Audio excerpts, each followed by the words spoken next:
नरेंद्र मोदी के नेतृत्व में केंद्र का पेट्रोल पर उत्पाद शुल्कों को 13 रुपया प्रति लीटर से घटाकर 3 और डीजल पर 10 से 0 तक लगाना एक साधारण कार निर्णय नहीं बल्कि एक स्ट्रैटेजिक इंटरवेंशन है। राहुल गांधी इधर दिल्ली में बैठकर हल्ला मचाते हैं कि देश में पेट्रोल का दाम बढ़ जाएगा तो ये हो जाएगा वो हो जाएगा, लेकिन सच्चाई क्या है? एक और केंद्र सरकार कार में कटौती करके मूल्य स्थिरता बनाए रखने की कोशिश कर रही है और वहीं दूसरी ओर कांग्रेस शासित राज्य सरकार ने अपने ठकाठक वाली योजनाओं को पूरा करने के लिए इसको बढ़ा रही है रेट को।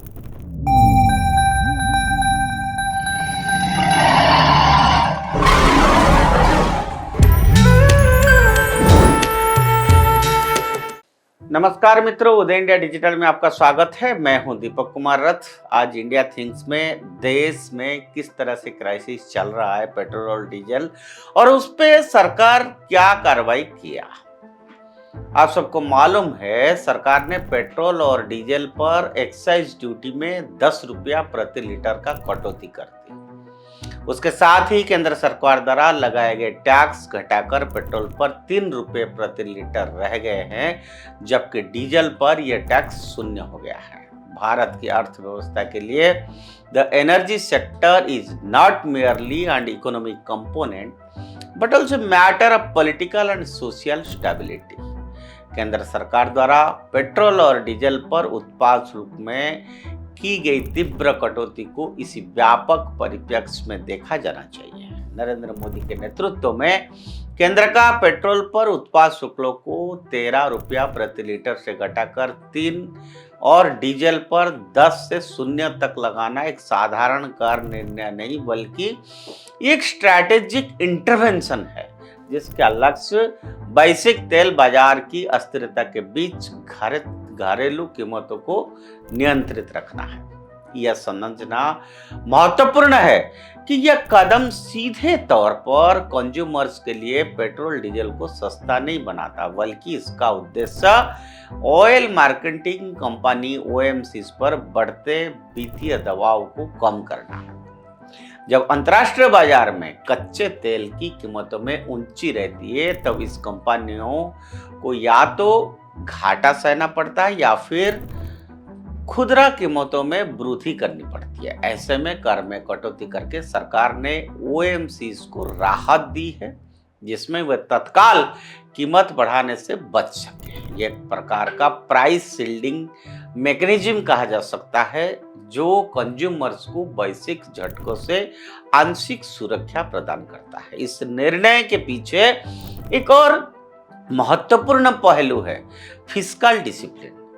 अब यह तो आप सबको पता है कि ना पूर्ववर्ती कांग्रेस सरकार द्वारा जारी किए गए तेल बॉन्डों का पूरा भुगतान या भी ब्याज सहित कर दिया है। यह ब्रांड उस समय की एक ऐसी व्यवस्था थी जिसमें तेल की कीमतों को कृत्रिम रूप से कम रखने के लिए भविष्य पर वित्तीय बोझा डाल दिया गया। आज जब केंद्र इन ब्रांडों को चुका है, तब उसके पास टैक्स स्ट्रक्चर में लचीलापन लाने की अधिक क्षमता है। ये साफ बताता है कि दीर्घकालिक वित्तीय जिम्मेदारी ही आज के निर्णयों को संभव बनाती है और मोदी सरकार इस जिम्मेदारी को बखूबी निभा रही है ताकि देश भविष्य में सुरक्षित रह सके।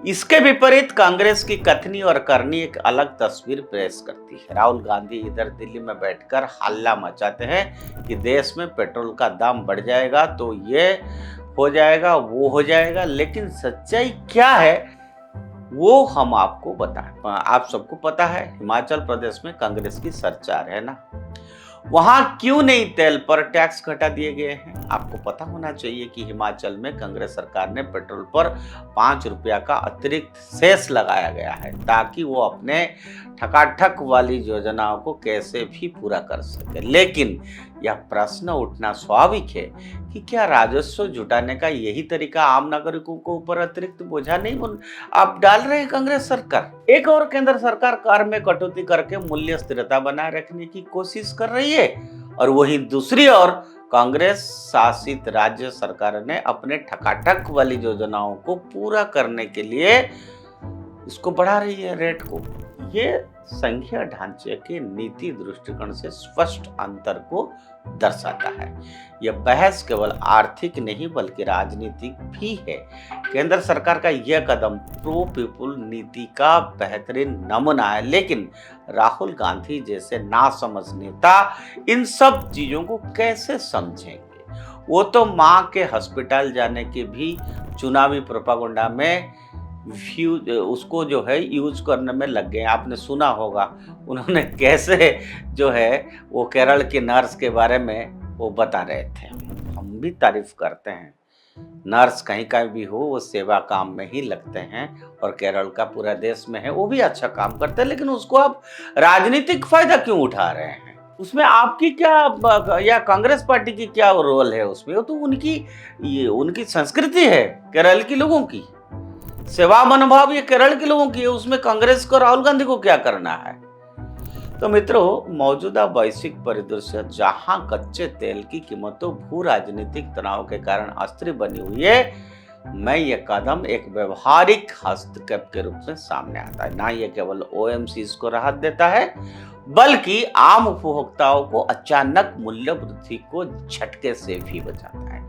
अंततः fuel policy is not merely a game of taxes but a blend of economic balance, political will and social sensitivity. That is the message. और फिलहाल केंद्र सरकार ने इस संतुलन को साधने की एक कोशिश अवश्य की है। आज के लिए बस इतना है।